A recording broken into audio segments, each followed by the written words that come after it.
Hey everybody, good morning. Actually, it is morning when I'm recording this, so hope you're doing well. Um, Again, it is week 3 of Pick'em. I've been absolutely horrible for the first 2 weeks, so literally at 500 on my picks overall in the first 2 weeks, 10-10. Not real proud of that, but hoping to get things turned around a little bit sooner rather than later. So I'm sure you can all relate. You've all been there at one time or another, and certainly hoping to pick things up from here on out. So here you go. Here are my quote unquote winning, big question mark these days, winning selections in the week 3 Beat Edgy. By the way, very good participation numbers this year. All of a sudden, it seems like either some new people or some of the older people or a combination of both have come back and played, and it's been great. We've been near or over the 300 mark every week so far. So I hope that continues because it just makes it that much more fun. So, all right. So here are my winning picks for week 3. As always, there's some very difficult games, which, I mean, at this point, you might see some really easy picks so we can pad our record. No, I'm kidding. But, it would be a little bit easier. There's some tough games here. So let's go through them. I'm going to take St. Charles North over Wheaton North. Yes, Wheaton North scares me a little bit just from the fact that I think the win last week over Lake Forest was a big win. I know there's some people that might want to argue that a little bit. I still think it is. You've got St. Charles North coming off a loss to Bolingbrook, so I think the North Stars are going to be focused. I'd like this one a little more if St. Charles North was at home, but I am going to stick with the North Stars to get the win over Wheaton North. Boy, Caneland, Sycamore, man, it's a good game. It's a good game every year. And again, it's a tough one. Caneland's 2-0.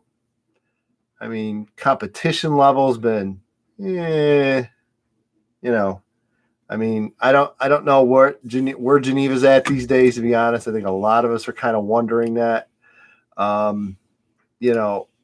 Sycamore coming off a shutout loss to DeKalb.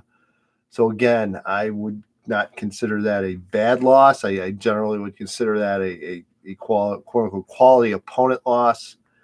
So again, the timing of this game is interesting because as obviously we're getting into conference play and the new Interstate 8 with Sycamore and Caneland, two teams I think are the favorites in this conference and two teams I think are end up in the playoffs.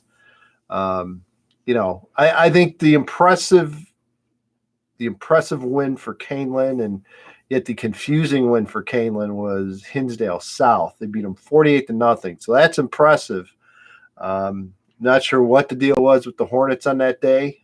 Maybe it was all Caneland. So that makes things definitely confusing.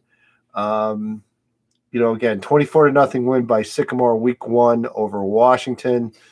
Got a feeling the Panthers are in a little bit of a rebuild mode this year. So we'll see. So again, very, very difficult things to sort out. And again, Caneland at home, and I'm gonna go with the Knights, and the Knight fans are like rolling their eyes, like, "Oh, great, thanks for jinxing us, Edge." I'm gonna go with the Knights at home, but again, man, this is such a great game. Two great programs every year, and so again, reluctantly, kind of, but I'm gonna go with Caneland over Sycamore. Lamont over TF South. Yes, I am a TF North meteor. Generally, yes, I do root against TF South most of the time, so you can take that for what it's worth to you. But I like Lamont. I know Lamont had that week 1 loss to St. Charles East. It was I think 12-6 was the final. Lamont, a couple of injuries I think are worth watching. TF South has gotten off to a good start, but I like Lamont. I still think Lamont's one of the better teams in the conference in the South Suburban Blue, and I think Lamont finds a way and gets the win. Another tough game here. Joliet Catholic hosting St. Lawrence. And again, talking about schedules and strength of opponent. Again, I don't think there's any question that JCA's had the tougher of the two schedules so far. Losses to St. Rita and IC Immaculate Conception. There's no question in my mind. Joliet Catholic is looking at this as a must-win. I like the fact that JCA is at home again. JCA, a lot of home games so far. But boy, Lawrence is tough. Coach Neeson is inherited a nice group, a talented group that's got varsity experience. Just really haven't been tested. I mean, Hyde Park and Eisenhower. Eisenhower is certainly a better level of opponent there for St. Lawrence, but got pretty handily 31-14 win. So again, I'm going to go with Joliet Catholic at home, kind of more of a must-win mode. I think there's going to be more of a desperation.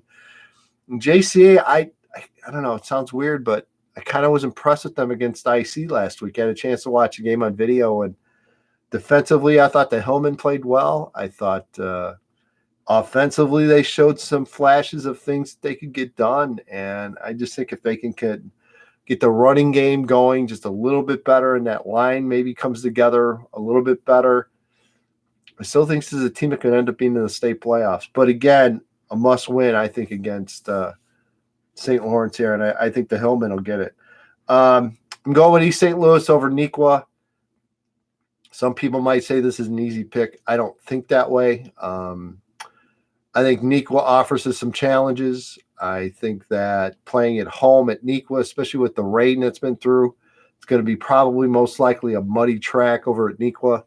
Not sure the impact that's going to have on East St. Louis, but certainly it's slow them down. Anytime you can slow down an East St. Louis team, you're getting a bit of an advantage because that East St. Louis team can absolutely fly. I still think the Flyers find a way. They can handle the travel, the bus ride, as well as anybody in the state. They'll come in, get their business done, but would I be surprised if this is a little closer than people think? No, I wouldn't be surprised at all. I think Nequa is going to show some things here and make it a tight game, a tighter game than maybe most will think. And, of course, me saying that will be a blowout, but who knows. I do like East St. Louis over Nequa, but I think Nequa is definitely going to show up and make this one a ball game. I've got DeKalb over Edwardsville. Again, just a hunch. Edwardsville, Justin Johnson, a running back, outstanding, only a junior. Not sure what else the Tigers have offensively, to be honest. I think the road trip certainly favors DeKalb at home. I think the Barbs are just fine here. They're 2-0. And you almost hate to call this a must-win for DeKalb, but okay, I won't, but I'm gonna because you look at that schedule in the DuPage Valley. If you're DeKalb and you're looking at just a gauntlet of a schedule, and you need to get everything you can get here. So you get this one. You're at Alton in week 9, so if you can win out on your non-con games, I definitely think the Barbs will be able to get a win or two in conference at least. But again, if I'm DeKalb, I'm looking at this ball game against Edwardsville and thinking, hey, we got to get this one. So I think DeKalb will get a very tight win at home over Edwardsville. Going through the rest of the games, Mount Carmel, I have Mount Carmel winning over Montini. And again, Broncos are 2-0. I have no idea how good Hudson is. And by the way, everyone keeps saying, I have Montini's wrong losing to Hudson. I don't know. I'll go through everything again and look, but, all of my polls have them 2-0. So I don't know. Just post on the board or text me or IM me or whatever. Again, love Montini. Don't love the early schedule. 2 okay wins, I guess. Hudson could be world beaters. I don't know. Collins, I know, are not world beaters. So that I think having to ramp up here right away against Mount Carmel. Mount Carmel gets a nice win again over an injury depleted Maine South team, but it's still a nice win. And I think the Caravan get the win at home on their new home field, all the dedications and everything. I think this could be a tight game, probably very well played game, I'm sure. Going to go with Mount Carmel at home. Game that I'm covering tonight for NBC Sports Chicago, Rice hosting Providence. Maybe the most dangerous game on here, to be honest. I really like this Providence team. There's a lot to like, a lot of experience back. Kevin Conway is a kid. I remember last year, I think the first game against Lockport saw him play, was really impressed with them. Then very shortly came up later, injured, missed the year. Aaron Vaughn's a terrific running back as a sophomore. Big offensive line with experience, led by Jake Renfro. Defensively, a lot of speed as well. I'm really looking forward to seeing this game. Brother Rice, some new faces on offense, but everything I've heard has been real positive. Crusaders able to move the football. Defensively is kind of where the experience is here for Brother Rice. Again, really tight game, typical, and I'll call it Catholic League football on the south side tonight at 99th at Pulaski. Gonna take Rice, but boy, scary game. Very, very tight game. I'll go with Rice, but not by a whole lot, and could kind of go either way as far as I see it. Another intriguing game a lot of people haven't talked about, Richards and Hillcrest. Hillcrest only loss was to Brother Rice. Hillcrest has one of the top running backs in Chicagoland, and Marquise Irving. Richards also has maybe the top running back in Chicagoland in LaShawn Williams. A lot of speed on both sides, a lot of similarities style-wise. I just like this Richards Bulldog team. I think they showed really well against St. Rita last week. Was impressed with their effort defensively. Very fast, very physical defense. I think that winds up maybe being a little bit of a difference maker here. But again, could be a very tight game. I know Hillcrest and Coach Mo is looking for that marquee win, and this could be it for sure for the Hawks. So again, I'm expecting a really good game, but I will take Richards over Hillcrest. And then finally, going with Rolling Meadows over Deerfield. I know Steve Winecki's team at Deerfield is 2-0, and congrats to them for getting off to a great start. But I think Rolling Meadows is just kind of a little bit different of a level that they've played so far this year, and I know the Mustangs always seem to get things done.